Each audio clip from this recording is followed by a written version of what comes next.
Okay, hi guys. So I am here today because I took a pretty long break from posting on YouTube. I'm always nervous that my lav mic is touching my hair. So I took kind of a long break from YouTube and decided to come back with a fun video. I mean, who doesn't love a good like tier ranking book video? And so I'm gonna be ranking all of the books that I read in 2022.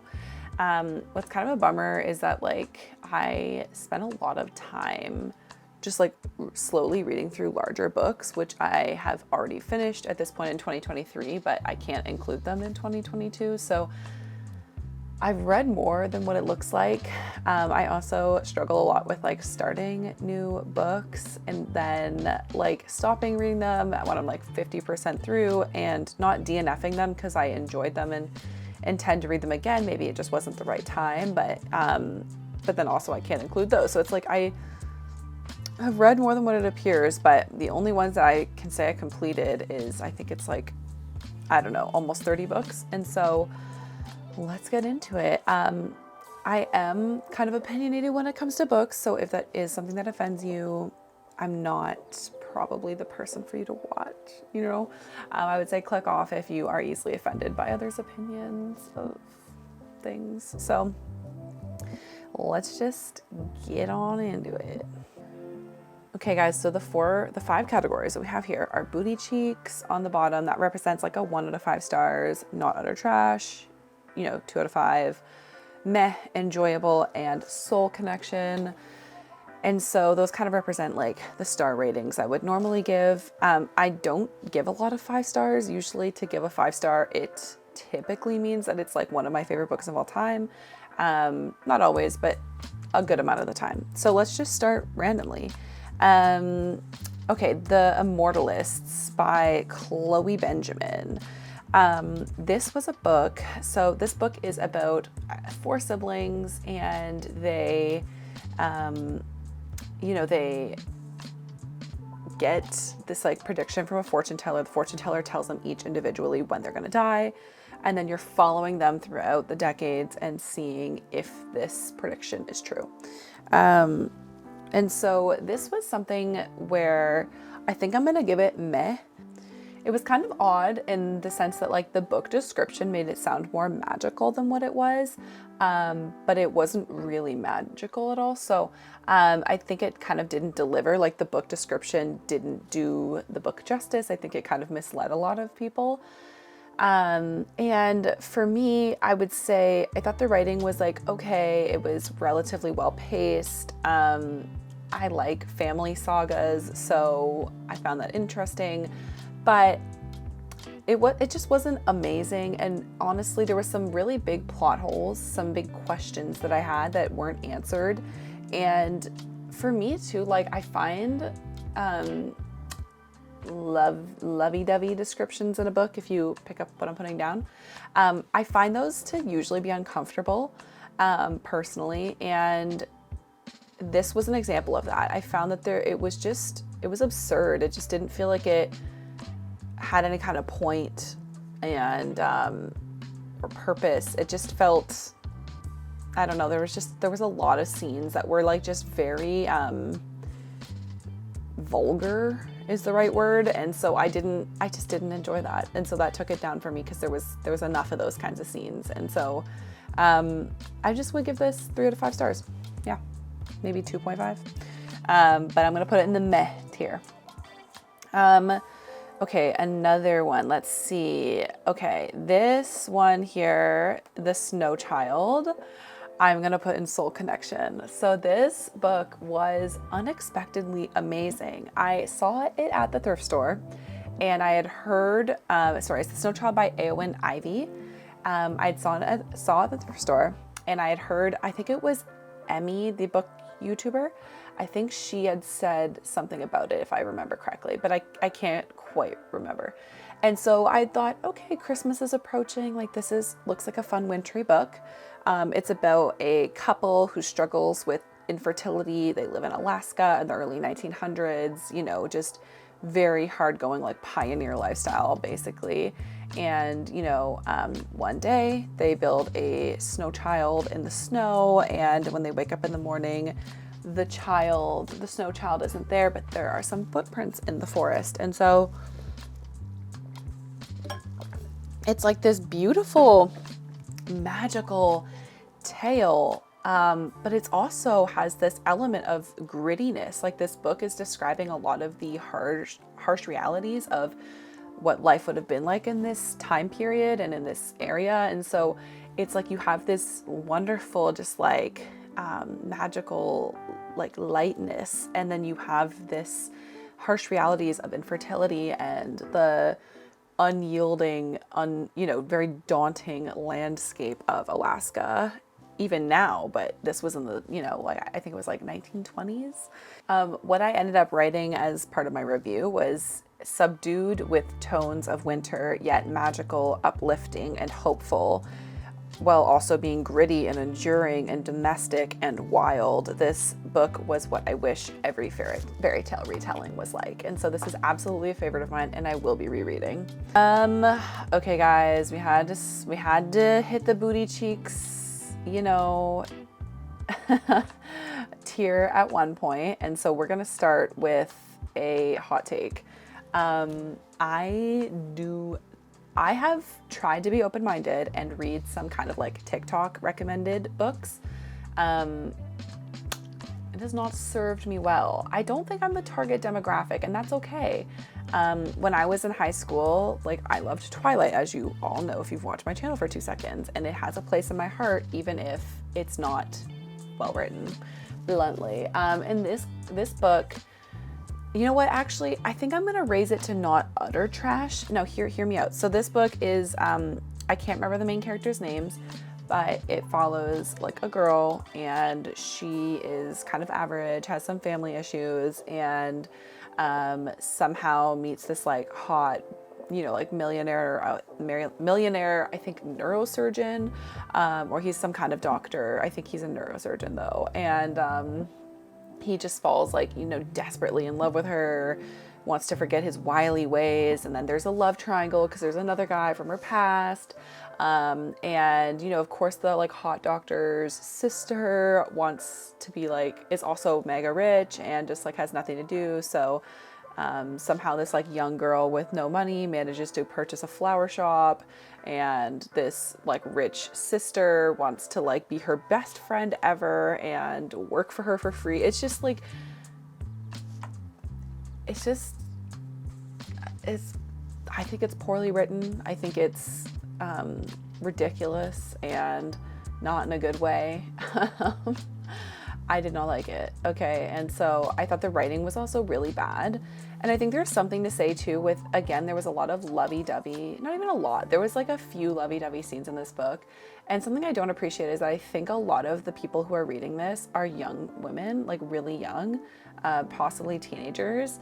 And I think that might be Colleen Hoover's target like demographic. And first of all, I think it's just like kind of mature themes, but hey, whatever. It's more just that I think it's setting young women up for unrealistic expectations for their partner, for their own bodies, and for those experiences.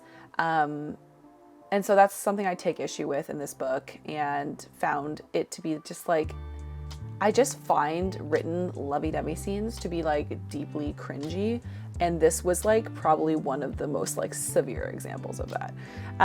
The reason I'm putting this in not utter trash and not in booty cheeks, but in not utter trash, is because spoiler warning a little bit, but so just skip ahead like a minute. I don't know if you want to avoid this, but it deals with the theme of abuse and ending that cycle, I think, actually quite well. And I appreciate that. I appreciate just the way that it was talked about and dealt with. And the cycle of abuse felt pretty realistically depicted in, and so I don't know. I just don't know what to say. I think that raised the bar a little bit for me and gave me a little bit more respect for the book. But at the end of the day, I would not read another book from Colleen Hoover, I don't think. it kind of gave me a taste of what her writing is like and what her plots are like. And if this is her, like, one of her most popular books, I have no interest in reading the other ones. So, okay, let's move on. So Wonderland is a book so Wonderland, and I can't remember what the author's name is, but you can see the cover right there. So, I mean, if you're interested, you can just look that up. But this 4 out of 5 stars. I said, this is definitely an underdog. I can't believe I haven't heard of this one before. It was very interesting, and it's a story that happens over different decades and is also sometimes told in the form of letters. I didn't find that I favored one perspective or storyline, as one tends to do in books like this. It won't be a life-changing book, but it's a great historical fiction set in World War II. And so that's how I feel. I feel like the characters were good, the plot was good, the writing was good, but it's not groundbreaking. And so if you just want like a good World War II read, a solid World War II read, then go for it. It's just about 2 friends during World War II, and then also has some kind of like present day stuff, which is actually like in the 80s. But I don't know. I thought it was really good. It's solid. Like I would recommend it. Okay, Jeanette McCurdy. So I'm glad my mom died. I can't remember if I put this in as 4 out of 5 or 5 out of 5. So let's see. I actually put this as 5 out of 5 on my Goodreads. In hindsight, I don't know if I would put it as 5 out of 5, but I'm trying to think for like a celebrity memoir. Does it get better than this? I'm not sure. So I'm struggling right now. It's in the enjoyable tier, but I might move it to Soul Connection, but I don't have a soul connection with this book. What I will say, so this is about Jeanette McCurdy's experiences as a child actor in the early 2000s, her relationship with her mother, her, dynamics with coworkers and producers and directors, and just like a lot of the behind the scenes stuff. Like people my age are interested to know. Like a lot of people like myself grew up when Jeanette McCurdy was on TV, and you always just wonder what it's like behind the scenes, of just being a child actor. And when you're a kid, you're kind of like jealous, you wish you could be like that cool Nickelodeon or like Disney star. And it was really interesting and sad to hear her life story. I thought it was well done. I thought it was well written. I think I heard that she's doing like playwriting or something. Or screenwriting, I don't know. And so I think that she might have that kind of gift. And so I think it lended well to writing a memoir. First of all, the aesthetics of this cover are like everything. But yeah, it was just like a really solid memoir. From a celebrity perspective, I felt really sad for Jeanette. I feel like she lost a lot of her childhood. I'm glad that she's in therapy. And yeah, I mean, like this. So what I'll say is that I have the tendency to pick books up and put them down like nobody's business. I mean, the amount of books I have read to 50% is depressing if I would just keep with it, right? But this was probably the only book in the last decade that I felt this level of propulsion to finish. I think a lot of it is just that it's kind of like gossipy, juicy gossip kind of stuff, even though it's not. So yeah, I don't know, because it's like her life. It's not just like juicy gossip, but it's kind of like, obviously there's a bit of voyeurism that's happening where you're like peering behind the veil. And it kind of has like a tabloid feel in that sense of like, you're just kind of like, oh, what's it like for celebrities behind the scenes? But in reality, I mean, it's much more nuanced than that, and that Jeanette does a better job. It doesn't read like a tabloid, but I found myself just like wanting to finish it. So I'm going to leave it at enjoyable. Let's go with Slade House. I am going to give this, and this is shocking. So Slade House is by David Mitchell, who is also the author of Cloud Atlas, which is one of my favorite books of all time. And so I think I might give this meh. I'm in between meh and not utter trash though, which is really surprising. It's just really interesting to see the same caliber of book can be released by the same person, or such different caliber of book can be released by the same person. This follows, so I think the biggest mistake I made is that I think the Bone Clocks was I think what I read online is that you can read them out of order, but obviously it's more helpful to read them in order. And so I didn't realize that it was a part of this Bone Clocks thing. I think all of David Mitchell's books are somewhat connected and different characters pop up in different stories. But I think Bone Clocks and Slade House are like directly involved. And so I was a bit confused on some things, and I think what I read was that it started as like him posting these like mini stories on Twitter, and then it was getting some traction. So I think he like made it into like a little like a novella, basically, a bind up of these stories. But what I'll say is that basically the first chapter felt quite strong because it was like this new thing that I was hearing about, this new situation involving this Slade house. But then, because it's kind of like a haunted house story, but then with each character that goes through, it's basically like every 9 years, I believe, that someone goes missing in this house. And so then after the first one, then it just starts to feel very formulaic. And it's like a lot of the times it feels like very lacking in skill. Like he's just telling you, he's not showing you.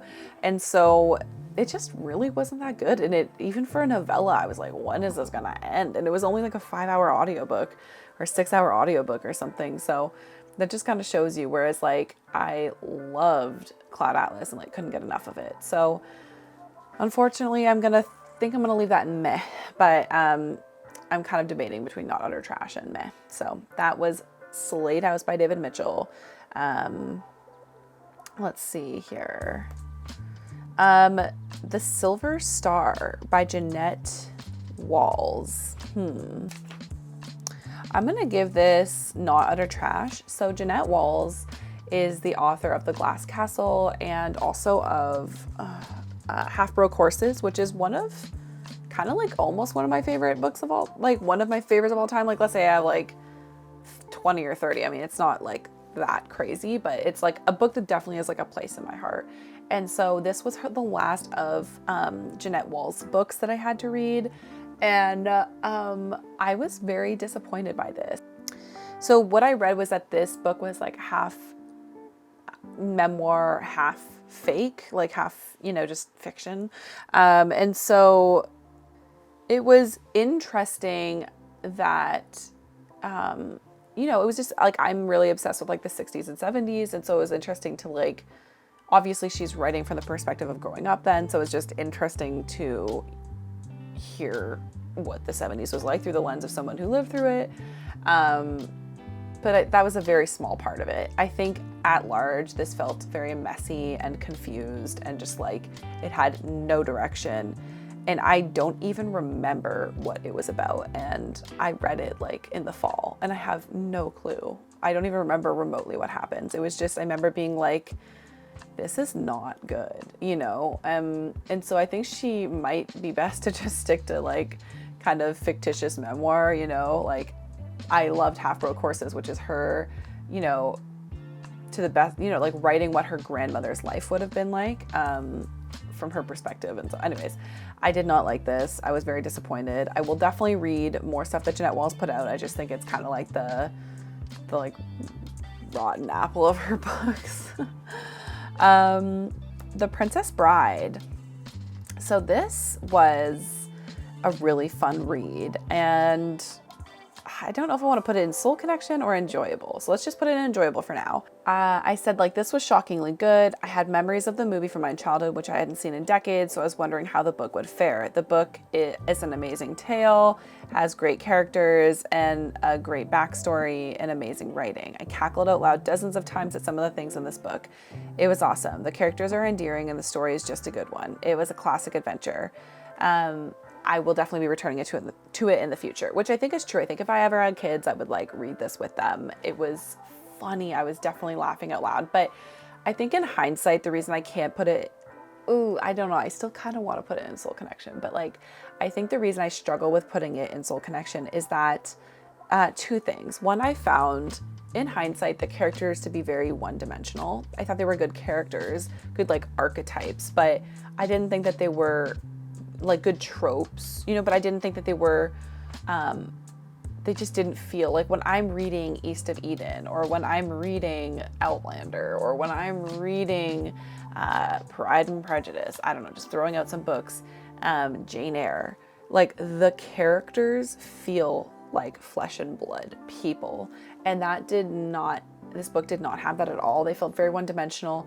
And, you know, it's just kind of like Wesley and Buttercup at the very start. It shows when they fall in love, and it's like, why? Like, there's just nothing to it. It's just like they just fall in love because they fall in love. And I think part of this book's charm is that it's just like zany and there's like no explanation for things. But for me and the kind of reading I like, it didn't quite do it for me. That it was a little bit simplistic in those things, and just the ending too was like really bizarre. And again, the book is zany and it just does things because it can, but it just didn't totally work for me in those ways. And so I think I'm gonna put it in enjoyable, but even now I'm kind of like, I kind of want to put it in Princess Bride, or I want to put it in Princess Bride. I want to put it in Soul Connection. So we'll leave that there for now. Angela's Ashes. So this is by Frank McCourt. This is interesting because it's one of those books where I feel like if you ever go to the thrift store, it's just like rife with copies of Angela's Ashes. And so I thought this must not be a very good book. And I decided to give the audiobook a try. The audiobook, first of all, not pro tip, but tip. My recommendation to anybody is that if you want to read a memoir, to always look for the audiobook of the memoir that's read by the author. I find it really heightens the experience. And you can just hear their own intonations and, you know, inflections and stuff when they're reading, and you can get a better idea of how they meant what they said. And so this was a wonderful audiobook of the author, who is now passed, reading this book in his Irish accent. And the story was so good. I just loved it. I don't know if I would have loved it as much if I had just read it, but the audiobook experience just absolutely made this like so much better. I just said lyrical, interesting, historical, and humorous. I loved this book. Never had a better opening like paragraph in my life. I thought the opening chapter was just, it grabbed you by the horns and it was like not letting you go. This was a book that was so beautiful because it had this like it had these like really dark and sad moments of, you know, what he would call an Irish Catholic childhood, but it also had these like beautiful moments of just you know, humor and resilience. And it really just, the book showed the strength of the human spirit.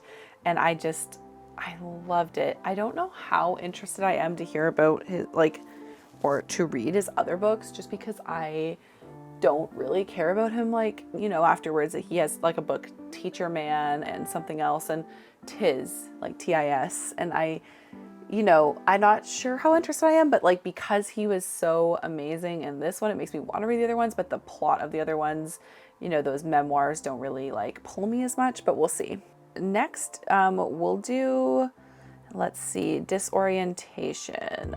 So this is one that I actually ended up not finishing, so I'm going to put it in Booty Cheeks. Basically, so this is by Elaine, I can't read the middle name because it's like half cut off, but like we'll say Elaine Chow. And so this one was weird. I still don't really even almost understand the plot. I got like 70% of the way through the audiobook, like very far in, and still ended up giving up. It just wasn't worth it. And it just felt like it was directionless. It's about this PhD student doing her her thesis, and she has like this thesis topic, and I don't even understand, like, on this famous, I think, poet, and then something happens, and it felt just very like, what is the point of this book? I felt like there was a lot of like hopeful, like basically if this author came out with another book, I would try it because I liked her writing. I just felt like the plot was so pointless. It just didn't matter how good the writing was. and the characters felt very flat to me. So it's like the characters felt flat and the story felt flat, but the writing was good. So if she put out another book, I would consider like trying it and seeing if it was better. But this book I just ended up not finishing because I thought this is going to put me in a reading slump, and it's just not worth it. The aesthetic though for this cover is everything. It's absolutely my favorite of the year. So aesthetic award goes to Disorientation. I forget what the trilogy's name is, but anyways, it's about, I don't know if you remember the movie with Natalie Portman a few years ago. So there's annihilation, authority, and acceptance. And so it follows and chronicles basically the saga of Area X. Area X is this weird, like, wildlife phenomenon. It's just the area that just showed up, I think in Florida, I can't remember. And it just basically transcends our idea of space and time, and they have continually sent expeditions in, and people either don't come back, they don't come back right. And so the first book is following, I think, the 12th expedition, and it's a team of all women, and, you know, it's like they all have their different specialties, you know, psychology and biologist and that kind of thing. Okay, so they go in and it's chronicling them and their expedition. And so the first book is one of my favorite books of all time. I have a soul connection with it. I will read it again. It was unnerving. It was uncanny. It was unsettling. This is not a series or book in which you will be tying anything up with a neat bow, but it fit for the first book. The second book was like in the meh category, and the third one, I'm sorry. Ooh, I think I'm gonna put it in not utter trash. I can't put it in booty cheeks, but it just felt directionless, but in a bad way. The first one felt directionless and confused, and it felt intentional, and it fit with the world. So I was really disappointed by this ending. I wasn't expecting answers, but like I was expecting something, and I don't get it. Like, why couldn't he have kept, like, he should have just had the first one as a standalone, in my opinion. I think the second and third one were entirely unnecessary, but at least the second one was a little bit entertaining and had some like unnerving moments, whereas this last one was just kind of like, it was kind of trying to provide answers about how Area X started without actually providing answers, so it just felt very pointless. Whereas the first one's just like telling you how the expedition went, so it had a point. Anyways, I can't, didn't love it, clearly. So that is going to get 2 out of 5 stars, not utter trash. Let's move on to,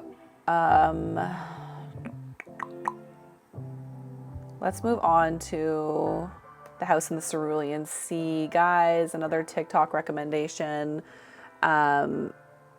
Wow, did I ever hate this? I think this was my least favorite book of the year. I didn't finish it. This is actually tied with another TikTok recommended book for my least favorite book of the year, but this book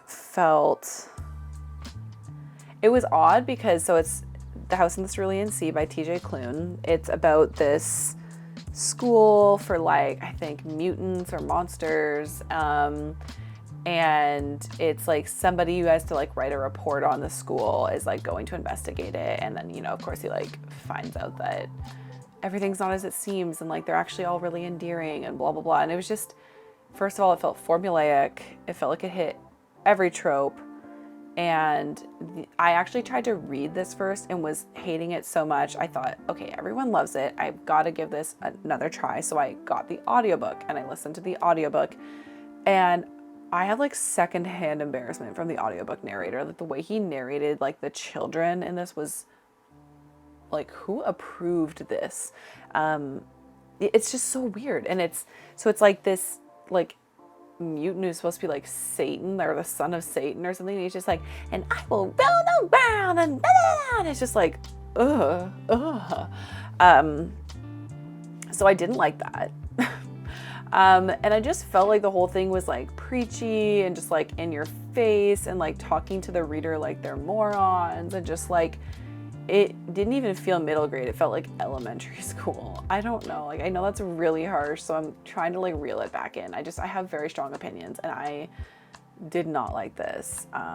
And so I'm gonna leave it there. I did not like this at all, and I'm sad because I feel like it had the bones to be like a good book. If it was written by someone who I think is more skillful, I would have liked it, but just something about this book did not hit for me. Like, I just felt very poorly written, and the characters felt hollow and one-dimensional, and everything just felt formulaic, and I honestly don't understand why people like it so much. Like, I'm genuinely confused, and I'm happy for you to weigh in the comments and tell me what you liked about this book, because I don't understand. I got like a good amount of the way through the audiobook, and I was just like, I can't do this anymore. I think I literally got like another like 70% of the way through, and I was just like, I detest this. I can't listen to it anymore.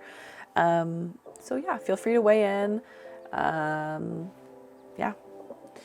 Okay, rock, paper, scissors. This, I think I'm gonna put 4 to 5 stars. So this is by Alice Feeney. It follows a husband and a wife. They win this like getaway raffle to some like remote Scottish area. They're in England, you know, so they take a weekend trip to this remote, it's not even a cabin, I think it's like a renovated church or something.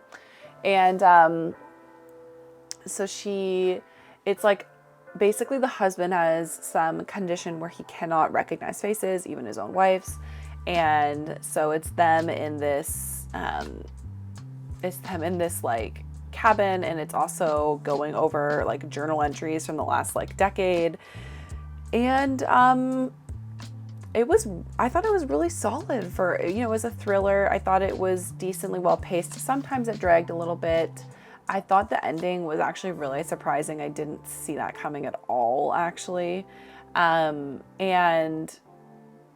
you know, it had me on my toes, it had me creeped out at certain points.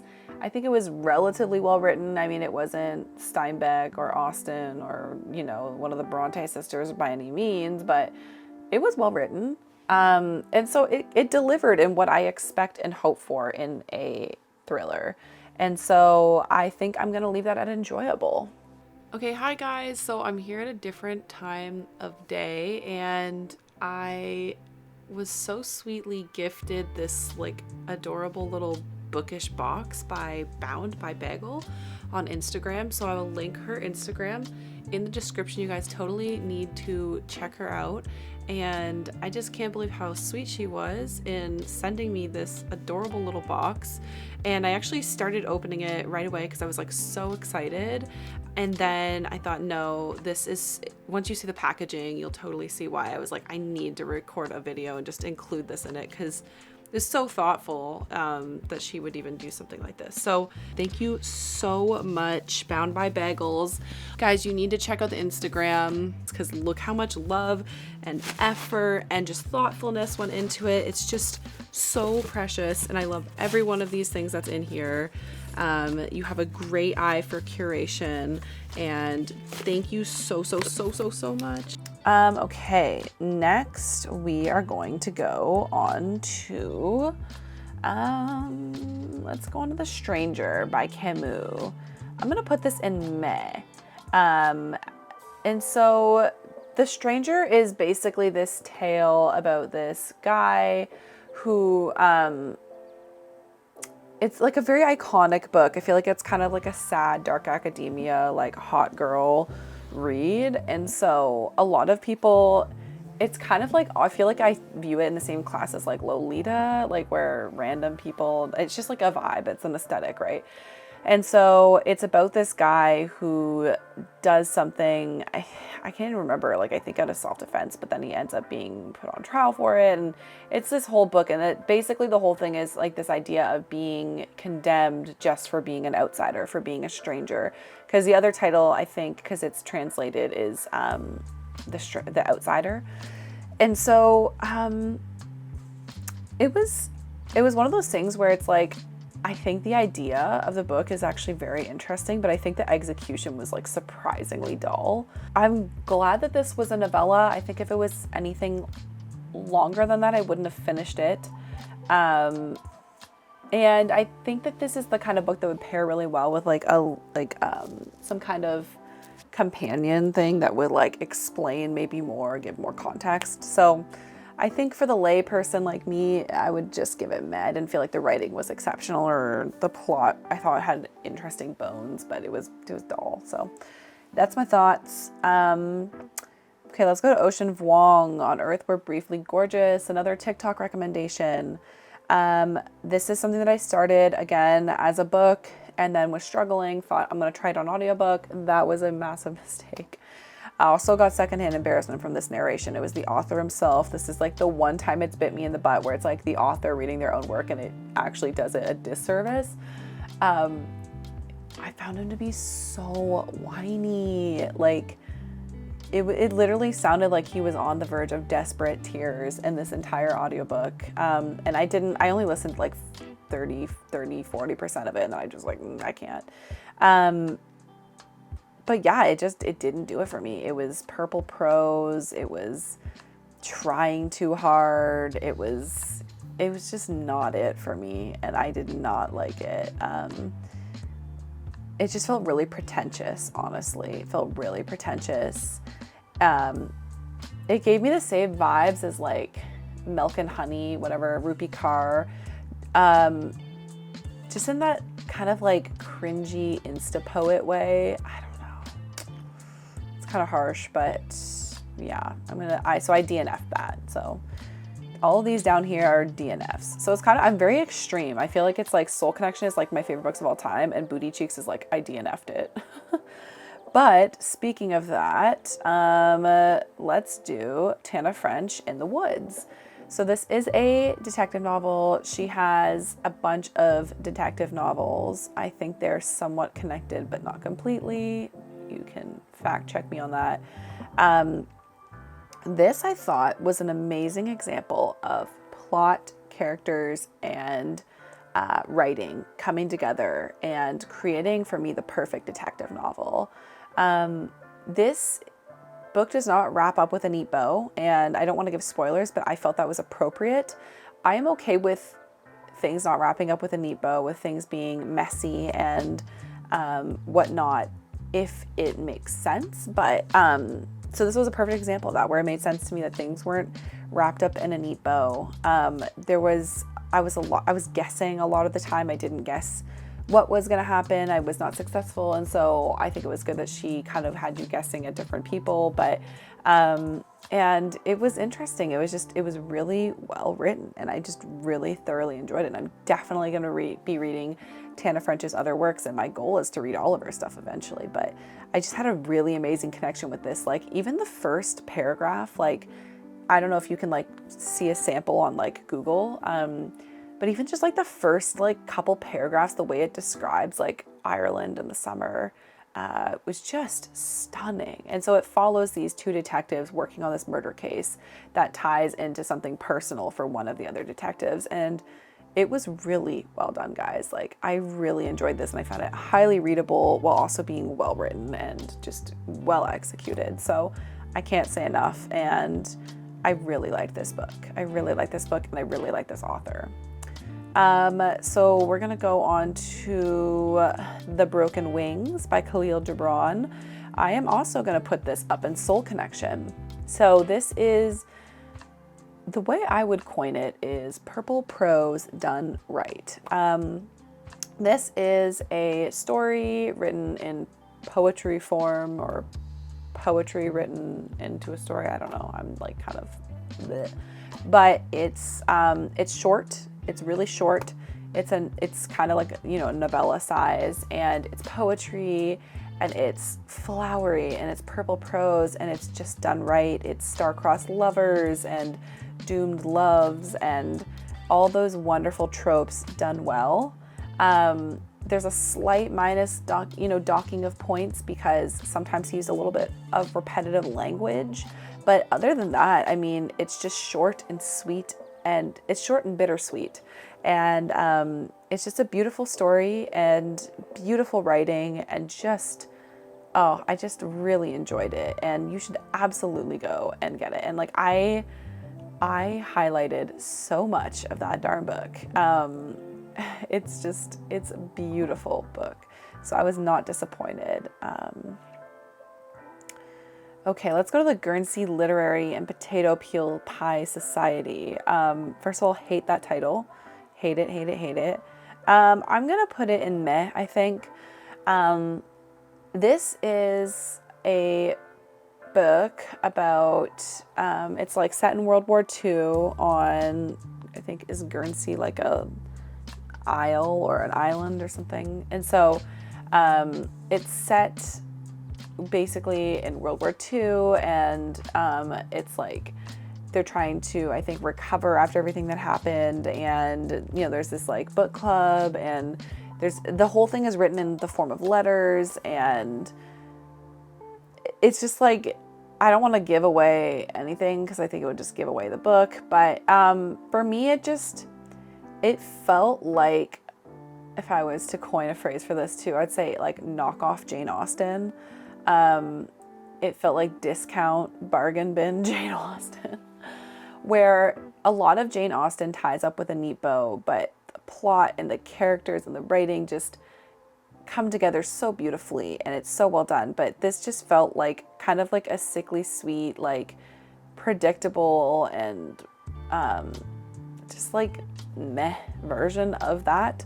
And so if you want something that's kind of like uplifting, it does have heavy stuff in it actually, but if you want something that's kind of one of those like sickly sweet, you know, hopeful books, it's not going to be, I don't think, like groundbreaking, but just something that'll probably like lift your spirits. And, you know, it speaks to the resilience of the human spirit, and that's a beautiful thing. And I would say this is a good book to check out, but I wouldn't think it's going to be like your favorite book of the year, but I think it's worth reading. You know, 3 out of 5 is worth reading still. Let's go onwards and upwards here. Uzumaki by, I think it's Junito Ito. I am kind of, okay, I'm going to put it in meh. So this is a graphic novel series of like, I think it's like 12 volumes, and you know, the whole thing is like thick, but you could read it in a few hours. And it's following this town that is being consumed by spirals and the various ways in which that kind of happens. So like, it's quite creative. I would say basically, so it's like the way it's chunked up on Goodreads is like into 3 different parts, you know, like the first like 4 volumes, and then the second 4, and then the last 4. And so I would say like the first 4 was like my favorite. It just felt genuinely like really unnerving and creepy. And then the second chunk was like my least favorite. It felt like he really phoned a lot of it in, and it was just like, really? How do people even like read this and enjoy it? Like, it's just so stupid. Maybe that's a bit harsh. I didn't like the second chunk. I just felt like he phoned them in compared to the first chunk. And then the last chunk is like the middle. So it's like first, like middle, and last. And the last chunk was creative. It had some really unnerving moments that like saved it, but I found the ending overall to be like quite disappointing. And so I think when all is said and done, I would just give this like a meh, like worth your time, but that's, and you know, in general, that's kind of how I feel about graphic novels. They just aren't really for me. And so I understand that. And this, if there was a graphic novel that was going to be for me, it would be Uzumaki. So I am glad that I read it. I don't regret it, but it just felt like it had some, just kind of like, I don't know why I can't suspend belief. So it's like, okay, all these crazy things are happening, and you just keep being like, oh, well, it's just like, it just feels like very shallow and like lacking in depth, which is very important to me. And so I thought it was creative, and it had some interesting takes, some creepy, unnerving moments, but that's about it. Okay, 7 Days in June, guys. Another TikTok recommendation. Ooh. I actually finished this one, so I didn't DNF it. This is by Tia Williams, and this is a second chance romance. I really disliked this book. So it's, I don't, you know, like a lot of people talk about the male gaze when male writers are writing female characters. And there's this hilarious, like, I think it's like a TikTok I saw once where it was just like this girl being like, just like joking that, it's like a man writing a book. It's like her name was Aurora Borealis, and it was so funny and it was so true. But like, we have to talk about the female gaze, because the way that male characters are written in these like romance books is just like it's just so unbelievable and stupid. And it's just one of those things where it's like, I love Twilight and it's unbelievable and stupid, so I don't know why this one rubbed me the wrong way so much. But it's like, it just didn't feel well written either. And so it's like, it has like, I don't even know, like it has so many scenes in the book where Shane, the main character, looks at Eva, the other main character, and it's like he looks at her, and just like every time he looks at her, it's like she's just such a goddess. Like his jaw is just on the floor about what a goddess that this woman is. And it's just like, it rings very untrue. You know what I mean? It's just guys don't talk like that. I mean, I've met a swath of guys. I've met guys that are very in touch with their feelings. My husband's very in touch with his feelings. He's very romantic, and guys just don't talk like that. And I'm not basing it off just my husband. Like, I've never met a guy who would talk this way. And so I just find it irritating to read. And there was just a lot of like cringy lovey-dovey scenes that I was just like, this is giving me secondhand embarrassment. And it's just like even the opening paragraph of the book is about the main character choking on chewing gum while showing some love to herself. And it just, I would say that kind of like note carried through the whole book of just like, so I don't know, I just was not a fan. Yeah, I just wasn't a fan. I just was not a fan. Okay, A Little Life by Hanya Yanagihara. This follows 4 friends from college up until, very late in their life. It spans decades. It follows these friends. It mainly follows one friend, Jude. He's the main character pretty much, and Willem, another friend.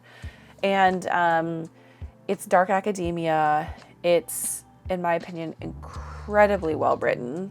It has an incredible story, and it has incredible characters that come to life. And a lot of people don't like this book, understandably, because trigger warning for pretty much everything under the sun. Everything under the sun. And there was a point where I feel like I can really handle heavy themes, and I just literally put the book down for like 6 months at this one point in the book. And that's okay. And then I just came back and picked up where I left off. And I think it's definitely one of my favorite books of all time, and I will reread it in the future because it's so expertly done, masterfully done. I can't not. And so this is a trigger warning, like a trigger warning for everything, definitely, and I would say my one negative is not that it depicted these things, because I have known people in my life whose stories would go toe to toe with this main character's story. And maybe not every single element, but yeah, some people they have, it's like people are like, oh, this doesn't happen to people. Like, this is just torture, P word. I can't say things right because of YouTube, but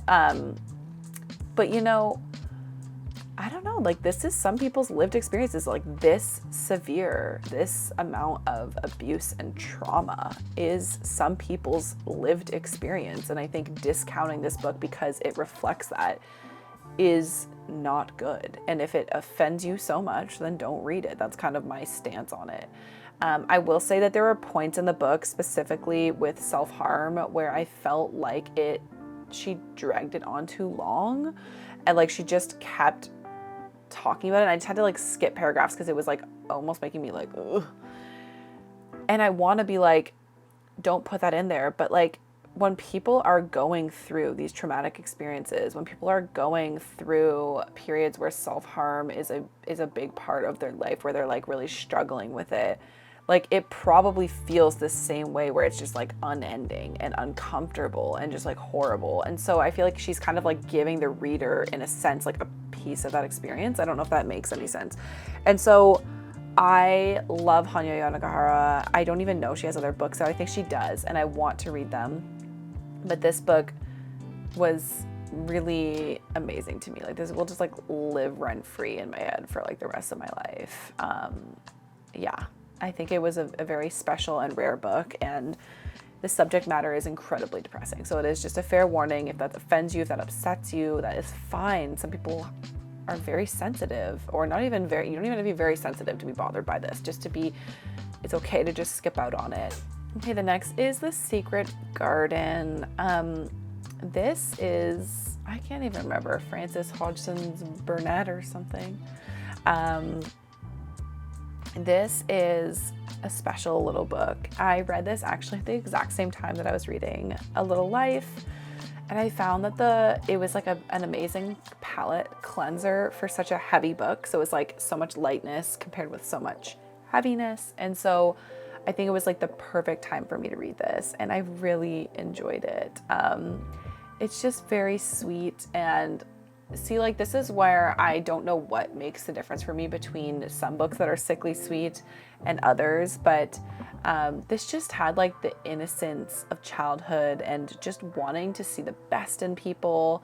And so it's like I really enjoyed that element of it. I just like books where it feels like just like the innocence of childhood. And so I would say like I didn't love, like sometimes it was a little repetitive. Like they just talk about like magic a lot and just like, oh, our magic, and they just like would repeat kind of a lot about this to the point where I'm like, okay, I get it, which is a little bit boring, but I really enjoyed this. I'm going to be rereading it again in the future for sure.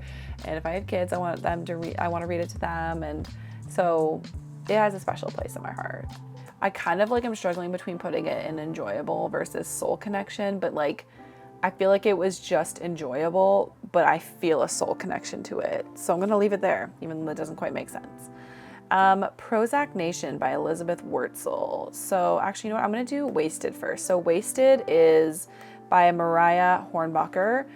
She has 2 memoirs out, I believe, one called Wasted and one called Madness.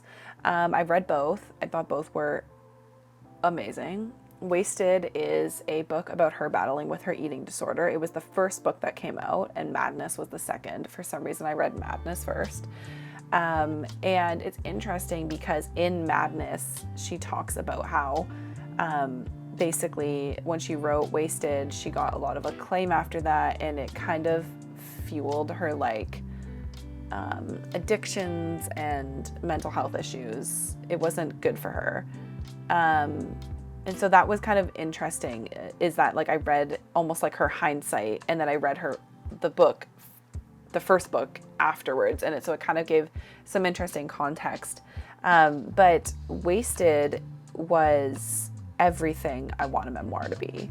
I think that they do, so like this kind of style of memoir where something really crazy happens, or they do something really crazy, they engage in very like toxic or unhealthy behavior, and you know, they write a book based off that merit.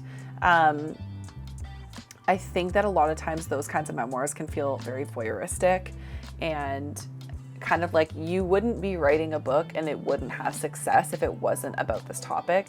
Whereas Mariah Hornbacher's writing and the way that she wrote about her struggles, I think avoided a lot of those like red flags for me.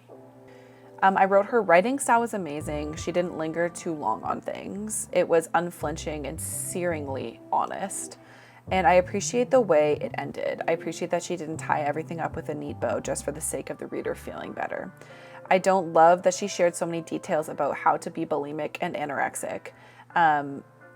Tips and such that I would expect from a pro-Ana website, but it was honest and raw, and for someone like me who has never experienced those things, it added a necessary weightiness, I think. I just really appreciated it, and so I think this is her memoirs have to be a 5 out of 5. I don't know if I feel like a soul connection to them, but they have to be a 5 out of 5. I cannot give anything less. And so Prozac Nation is kind of in the category of what I was talking about before. I'm going to put it in meh. This is by Elizabeth Wurtzel. She's actually passed away now. I think she had a brain tumor. I could be wrong, so fact checked that. But this was, it was interesting.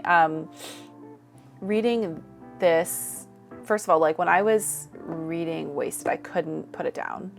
I think I actually listened to it on audiobook and I just couldn't stop listening to it. Whereas Prozac Nation, I was reading it and I kept like putting it down for long periods of time. It just wasn't grabbing or engaging. I wrote, this was entertaining, but also exhausting. Her self-grandeur details the decline of Western civilization, although I do admire her zany nature and brutal honesty. And she actually had some really brilliant and profound insights towards the end of the book that I quite enjoyed. I did just overall find her as a person to be really exhausting, in a way completely different than Mariah Hornbacher came across. So I don't know. So it kind of sounds mean to say like I found her as a person to be exhausting, but that's kind of just the truth. Also, the lighting has gotten darker and darker because it's getting darker outside, but I don't care to change the lighting, so we're gonna leave it. But yeah, so I don't know. Prozac Nation for me just didn't do what Wasted did. So we're going to leave that. And I think the reality of like mental illness when it's really severe is, I think it's like easy to be like, obviously you want to like support when people are going through it. But I think the reality of how people behave when they're going through mental illness is tough. Like it's not easy, right? And so I felt almost like exhausted from hearing about how she acted. And I don't know, I didn't get that with Madness by Mariah Hornbacher, the one that she had about struggling with bipolar disorder, but yeah, I did with this one. So I don't know what it is about it, but it didn't quite do it for me in the same way that the other book did. So all right, Crying in H Mart. So I think I'm gonna give this one 5 out of 5. So this is a memoir. I think it's by Michelle Zauner. This is a book about Michelle Zauner chronicling her mother's journey with cancer and grief and loss and dynamics between mother and daughter. And I just want to read what I wrote because I feel like in writing it, I will say it better than just like saying my thoughts. But I said, I really enjoyed this memoir, in particular the audiobook. I found it comforting, moving, and searingly honest. I love that she recorded her mom's ups and downs, that she didn't make her mother out to be an angel in the wake of her death. I really loved the way that she was able to glean these very specific insights and convey them in such a universal way. She touched on many truths through her observational skills that struck a chord in me. I think this will end up being one of my favorites of the year. And then on Goodreads, I think I wrote something different, which is odd. On Goodreads, I wrote, this felt like a collection of all of the fleeting moments in life that you think back on in times of loss. The little and simple things that add up to so much. I found this incredibly comforting and human and also very emotional and heavy. I appreciated Michelle's ability to laugh and her and her mother's antics, and also for her ability to go deep and record her and her mother's tumultuous relationship so honestly. I'm surprised at how much I love this, and it will be a companion of mine throughout the years. And so I think I gotta give it 5 stars, guys. I don't think I can give it less. I just really enjoyed this. It was a great book. The last 3 books that I have here are Christian books, so if you aren't interested, then don't watch the ending. So if you are, then away we go. The first one here is Get Out of Your Head. This is by Jenny Allen. She's has a lot of books, I think, and she's the author, or the director, the CEO, whatever, of If Gathering. So if you're in that know, then if you're in the know, then you know what If Gathering is. But this book was kind of about this idea of, it is just kind of brain science, but just creating new neural pathways and things like that. it felt like it balanced the topic of mental health well. It didn't feel like toxic positivity. It had some practical applications. I think overall it was good. It felt like there's this book called Who Switched Off My Brain that's by a Christian neuroscientist, I think. And so I felt like this was a more like layman version of that. And so it was enjoyable. I don't know what more I can really say on that. I guess I haven't learned that yet. I'm going to put that in meh. This is by Shauna Niequist. She is Bill Hybels' daughter. So he was a like mega church pastor at Willow Creek Community Church and was kind of dishonorably discharged for, in the wake of a scandal of a certain nature. Again, YouTube is weird about saying those things, but an essay scandal. And so this is her first book post everything that happened. And it's interesting because like I've read all of her books now. So I've read every one of them. There's like 4 or 5 of them. And actually I haven't read Bread and Wine, or maybe I did, but I'm not sure. So anyways, I've read most of her books and a lot of them are very formulaic. It's just a bunch of short stories about a theme going on in her life. And some of them are touching, some of them are just kind of like, meh. Some of them I liked more than others. Some of them really helped me at certain points in my life. But this one just didn't really hit for me. I don't know why. I think this is like the 3rd or 4th book of this exact style. It just felt like this one just didn't feel as deep. It just didn't feel like it hit as much. And I don't know what it is, but it's like a pet peeve, like the way she talks about food. She's like, I grabbed some crusty almond bruschetta caramel bread from this shop in, downtown Chicago. And then I went and I got some Peruvian cotton candy grapes from here. And then I went and got this goat yak, spicy jalapeno. She's so specific, and I don't think she means for it to come across in this way at all, but it just kind of comes across a little bit like pretentious. I don't know what it is. I was talking with somebody else who's actually read her books and they were like, oh my gosh, me too. Like I just hate the way she talks about food, which is kind of, I'm not trying to be mean, but it's like so specific. I don't need to know the specifics of every meal that you eat. Like it's just really odd amount of detail on that. I know you like food, but so there was like a lot of that going on, and it was all right. It was all right. I think that she's like a very like uplifting, hopeful, cheery person, and so I like listening to her. I listened to this one on audiobook. I listen to a lot of these on audiobook, guys. But I was walking to and from work, and it was like almost an hour walk each way, and so I had just had a lot of opportunity to listen to audiobooks. So that's why I've listened to so many. But so yeah, I don't know. It just kind of felt like this again. You know what I mean? Like this same formula again. Like, I think it's kind of like her thing now, but yeah, I don't know. This one just didn't hit for me as much as other ones, but she seems like a sweet person. So I feel like bad saying these things, but I want to be like honest.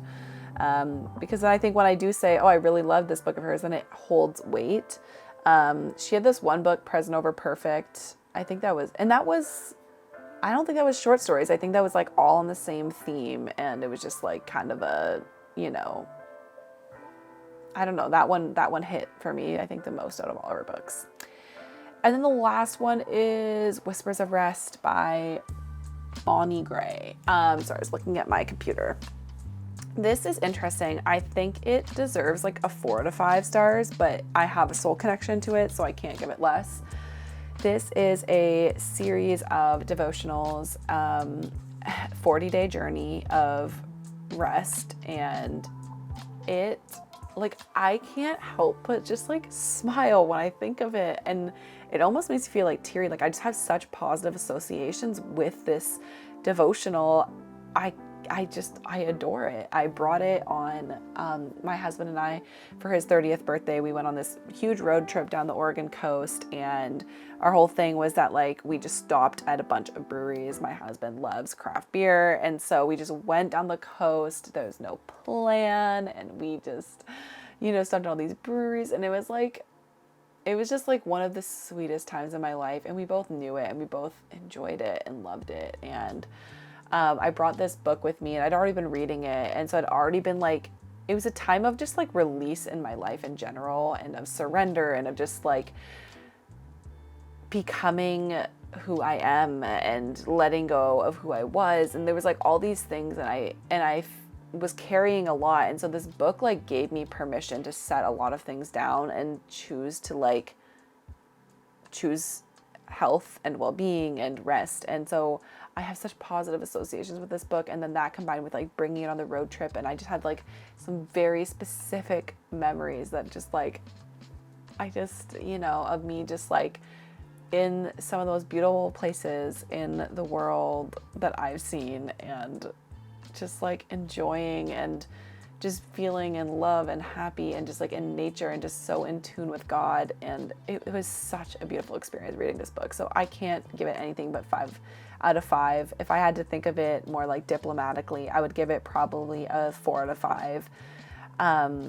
It is a bit, it's a bit flowery and sometimes a little bit cringy. So that's my negative, but the devotionals are really beautiful. And like this act of surrendering to rest in God's arms is something I think is so beautiful. So if you are struggling and you're feeling burned out and tired, I ask you to just give this book a shot. And yeah, anyways, so guys, this is my books, that I've read, and hoping to have a better year in 2023. And I thank you for sticking along with this. I hope it didn't offend anybody. Feel free to hopefully politely state your case for any books that I have crapped on in the comments. If you like them, just let me know why. I'm open, I'm all ears, but that's just my opinion. So I wish you all well, and I'll see you on the next one.